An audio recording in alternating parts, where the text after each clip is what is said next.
Eklavya model school ફરીવાર વિવાદમાં આવી હોવાના સમાચાર છે।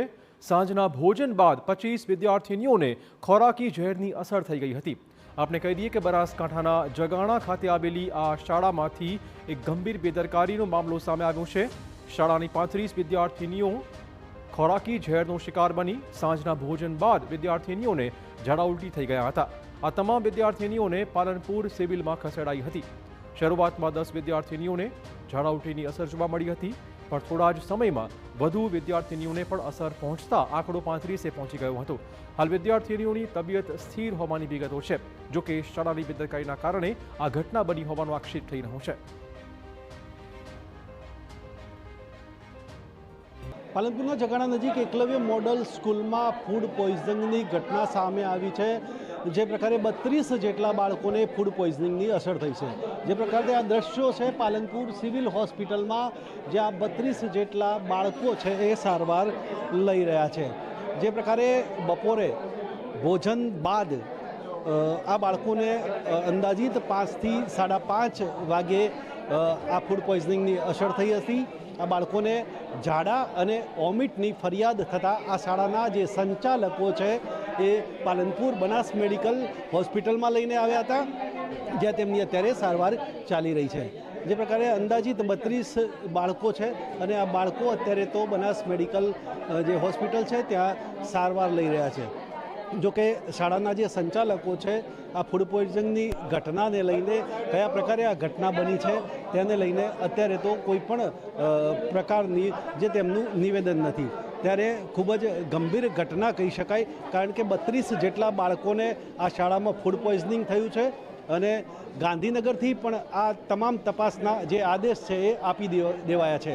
ત્યારે આરોગ્ય અધિકારી અને જિલ્લા વિકાસ અધિકારી પણ પાલનપુર સિવિલ હોસ્પિટલમાં ટૂંક સમયમાં જ પહોંચવાના છે। અત્યારે તો 32 બાળકોની પાલનપુર સિવિલમાં સારવાર ચાલી રહી છે। અતુલ ત્રિવેદી, TV9 બનાસકાંઠા।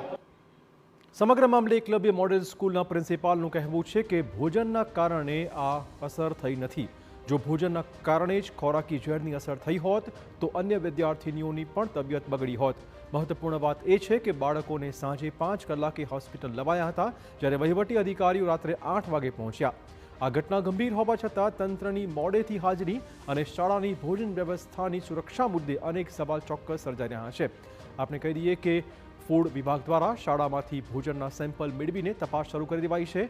રિપોર્ટ બાદ સાચું કારણ સામે આવી શકે તેમ છે। હાલ તમામ બાળકોની તબિયત સ્થિર છે। ફૂડ વિભાગે ભોજનના નમૂનાઓ લઈને તપાસ શરૂ કરી છે। કોઈ બેદરકારી સામે આવશે તો જવાબદારો સામે કડક કાર્યવાહી પણ કરાશે। એકલવ્ય અને આશ્રમ શાળાઓમાં આ પહેલી ઘટના નથી।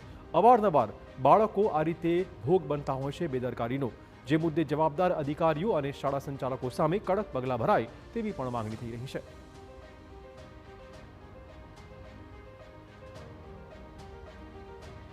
એકલવ્ય મોડલ સ્કૂલમાં ફૂડ પોઈઝનિંગની ઘટના બની છે, જેમાં અંદાજે 35 જેટલા બાળકો બીમાર થયા છે।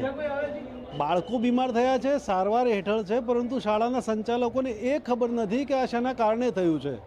ડૉક્ટરો કહે છે કે ફૂડ પોઈઝનિંગ થયું છે, પરંતુ શાળાના સંચાલકોને એ ખબર નથી કે આ ભોજનને કારણે થયું છે કે પાણીને કારણે થયું છે કે શાના કારણે થયું છે। આ તમામ બાબતો એ છુપાવી રહ્યા છે, કારણ કે એમાં એમની બેદરકારી છે।